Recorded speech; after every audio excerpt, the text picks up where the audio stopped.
Prabowo diminta hati-hati dengan Fufu Fafa dikarenakan Prabowo nanti akan di PTS-an oleh Fufu Fafa, dan ini adalah pendapat pendukung Anies Baswedan, termasuk juga barangkali dia fan berat daripada Amin Rais. Mulai banyak pengikut Amin Rais yang meminta Gibran jangan dilantik. Pelantikan Gibran, dan hati-hati juga buat Pak Prabowo. Sekali lagi kami menolak pelantikan Gibran, dan hati-hati juga buat Pak Prabowo Subianto. Kau akan dibunuh oleh pasukan Pupu Papa itu sendiri. Nah, akan dimatikan oleh pasukan Pupu Papa itu sendiri gitu kan. Karena Cina oligarki nggak senang kau memimpin Indonesia, kecuali engkau akan dipetieskan oleh si pasukan Pupu Papa itu tadi, Jokowi yang cewek-ceweknya. Hati-hati Pak Prabowo. Aku siap mendukungmu kalau kau tidak jadi lantik situ si Gibran untuk jadi wakil presiden Indonesia. Karena negara akan rusak dipimpin pemuda yang itu. Menghina nabi kami, doyan segalanya rusak negara ini. Bahkan anak negeri yang jadi polisi, PNS dan lain sebagainya nggak bakal kegaji, rusak negara jadinya. Ya, itulah tadi pengikut Anies Baswedan atau yang dikatakan adalah anak Abah yang meminta agar Gibran dibatalkan pelantikannya, dan dia siap mendukung Prabowo Subianto bila bukan Gibran sebagai wakilnya. Enak saja, Prabowo tidak wakilnya tidak Gibran, maka tidak akan menang dikarenakan sudah berkali-kali didukung Amin Rais pun gagal. Order demo sudah mulai rame dan ini adalah tujuannya untuk membatalkan pelantikan Gibran. Mak-mak ini begitu sangat suka sekali diajak Aliansi Rakyat Menggugat atau ARM ingin membatalkan pelantikan Gibran. Pak, sayang sekali. Kenapa negara kita dipimpin seorang Jokowi yang di negara kita itu banyak profesor pintar, Pak. Kenapa mereka terpedaya dengan Jokowi yang dari gorong-gorong, lahirnya dari gorong-gorong? Ya, ngapu keturunannya. Ayo mana Jokowi, kejahatannya luar biasa. Bangsa kita, sadarlah. Terakhir ini Allah itu tidak tidur, Pak. Maka dibongkar semua kejahatannya, kebohongannya. Masya Allah. Mudah-mudahan Pak Presiden yang akan datang ini kita bisa berharap untuk keadilan untuk rakyat, untuk kesejahteraan rakyat. Yang utama Pak, kita jangan sampai sengsara. Sudah 10 tahun kita disengsarakan. Jokowi penipu besar. Ya, anak Abah meyakini bahwa akun Fufa dalam merupakan awal daripada untuk membatalkan pelantikan Gibran. Pintu untuk Fufu Fafa adalah pintu untuk memazulkan Gibran. Nih kalau lo siap mendengarkan penjelasan gua 3 menit, lo bisa lanjutkan dan tinggalkan komentar ya. Tapi kalau lo nggak kuat, lo skip aja. Jadi gini, kalau Fufu Fafa adalah pintu untuk memazulkan Gibran, lo baca dulu caption gua itu syarat-syarat untuk memazulkan presiden atau wakil presiden. Berat, geng. Nggak semudah bacot orang yang menciptakan isu ini. Kan isunya itu berbarengan ya untuk mengorek jejak digital Pramono Anum, RK, dan Fufu Fafa. Tapi kenapa yang urusan Pramono dan RK berhenti, tapi Fufu Fafa terus meluap dan menguat? Kalau alasan pansos pasti dia ngamuk nanti. Karena hanya Fufu Fafa yang punya magnet kuat untuk dibahas. Kita tuh paling senang kalau ngomongin Islam. Kalau ngomongin peradaban seolah-olah kita tuh paling suci. Geng, kalau terjadi pemazulan itu syaratnya harus diusulkan oleh DPR. Lu kira DPR ini dikuasai oleh siapa? Kalau gue lihat dari 3 kali Prabowo kalah dalam Pilpres, gue kenali Prabowo ini sebagai orang satria, bukan pengkhianat. Kita tahu lah ya, kemenangan Prabowo salah satunya juga adalah sumbangsi dari dukungan oleh kelompok-kelompok pro Jokowi. Jadi goal diantaranya adalah untuk membuat hubungan seolah-olah Prabowo dan Jokowi itu retak ya dengan isu-isu seperti ini. Lu kalau nggak bisa bikin isu ya coba konsultasi dulu lah, uji dulu di kelompok kecil lu sebelum dilempar ke publik kayak begini. Kalau kayak gini kan ketahuan siapa yang pengen apa. Ya udahlah, pokoknya lu jangan belagu, encu lebih banyak dicari daripada lu. Ya betul Fafa sekali adalah ya. pintu Tidak mungkin akun Fafa akan membatalkan pelantikan Gibran ya. Pembatalan Gibran harus melalui proses yang diusulkan oleh DPR, dan DPR sekarang boleh dikata ya 90% dikuasai oleh Prabowo ya. Jadi tidak mungkin akan mengusulkan penggagalan pelantikan Gibran, dan tentu saja ini hanyalah halusinasi para pendukung Anies Baswedan yang menginginkan agar Anies Baswedan jadi wakilnya Prabowo Subianto. Ngimpi saja. Pendukung Anies Baswedan memang unik-unik ya, dengan dasar berdemo ingin membatalkan pelantikan Gibran, dan diantaranya adalah ini kakek-kakek yang menginginkan Gibran dibatalkan. Saudara Gibran bukan calon yang pantas untuk dilantik oleh MPR. Maka di sini kami bikin spanduk, hentikan dinasti Jokowi, batalkan pelantikan Gibran. Itu latar belakangnya, itu Raja Jawa sampai turun ya, batalkan pelantikan Gibran. Gak jelas. Raja Jawa Dalam sebulan ini, insya Allah dengan aksi ini makin lama akan makin bergulir, menjalar kemana-mana ke kampus-kampus besar lainnya.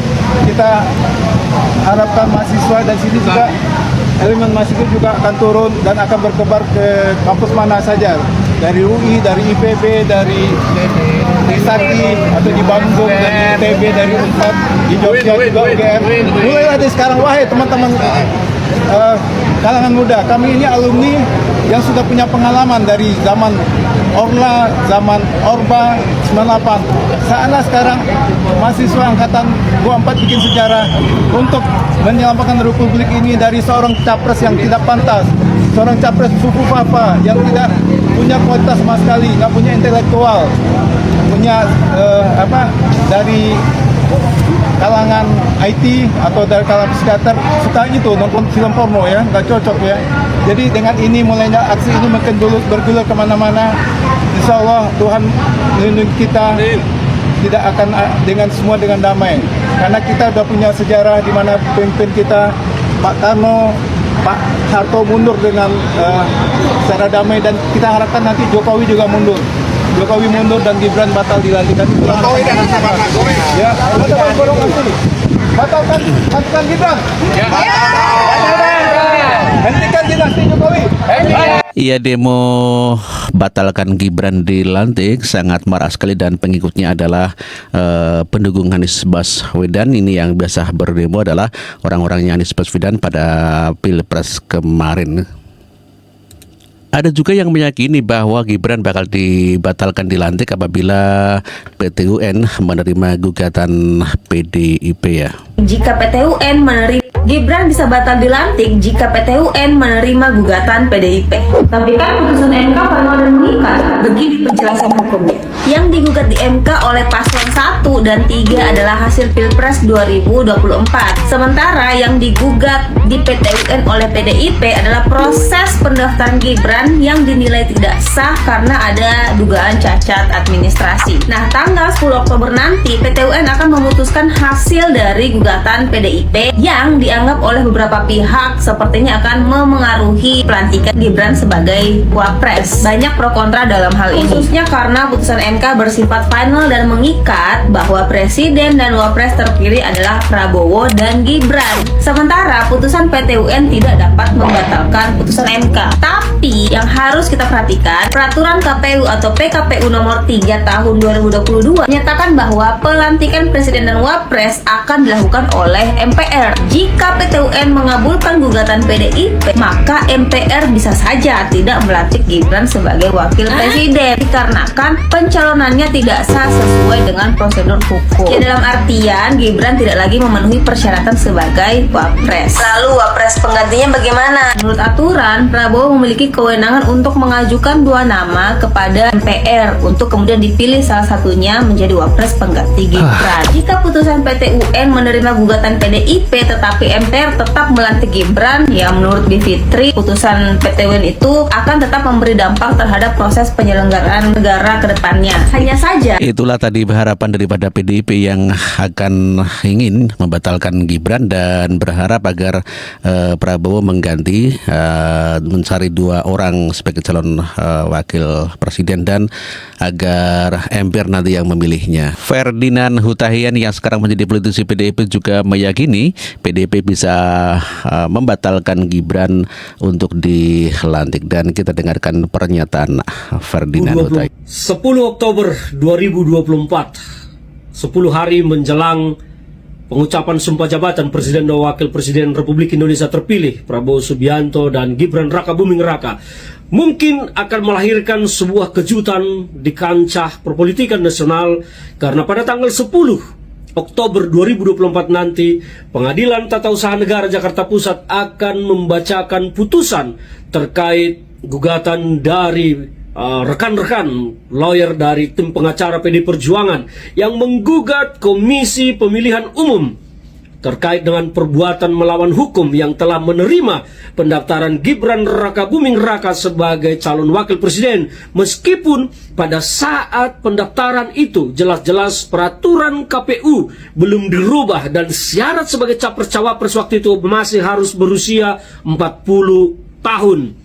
Dan Gibran pada saat itu belum 40 tahun tetapi diterima oleh Komisi Pemilihan Umum dengan alasan bahwa putusan Mahkamah Konstitusi berlaku serta-merta.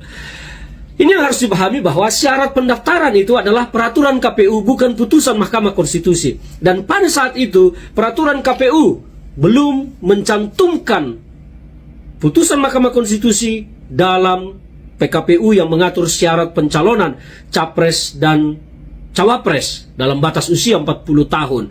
Nah, inilah yang digugat oleh teman-teman tim hukum PD Perjuangan ke Pengadilan Tata Usaha Negara yang sudah didaftarkan tanggal 2 April 2024 lalu, dan rencananya akan dibacakan putusannya oleh Pengadilan Tata Usaha Negara pada tanggal 10 Oktober nanti kalau jadwal putusan itu tidak diundur oleh PT UN Jakarta Pusat. Kita akan melihat, nah kita sekarang berandai-andai, andaikan sekali lagi, andaikan betul mengabulkan permohonan PDI Perjuangan yang menyatakan bahwa Komisi Pemilihan Umum secara sah dan meyakinkan telah melakukan perbuatan melawan hukum dengan menerima pendaftaran Gibran Raka Buming Raka sebagai calon wakil presiden. Apa konsekuensinya? Konsekuensinya adalah pendaftaran posisi Gibran pada saat itu menjadi tidak sah secara hukum dan secara politik bisa diproses kemudian nanti di DPR dan MPR untuk menggugurkan status Gibran Raka Buming Raka sebagai wakil presiden terpilih karena ilegal secara hukum, karena KPU telah menerima Gibran sebagai cawapres dengan cara melawan hukum.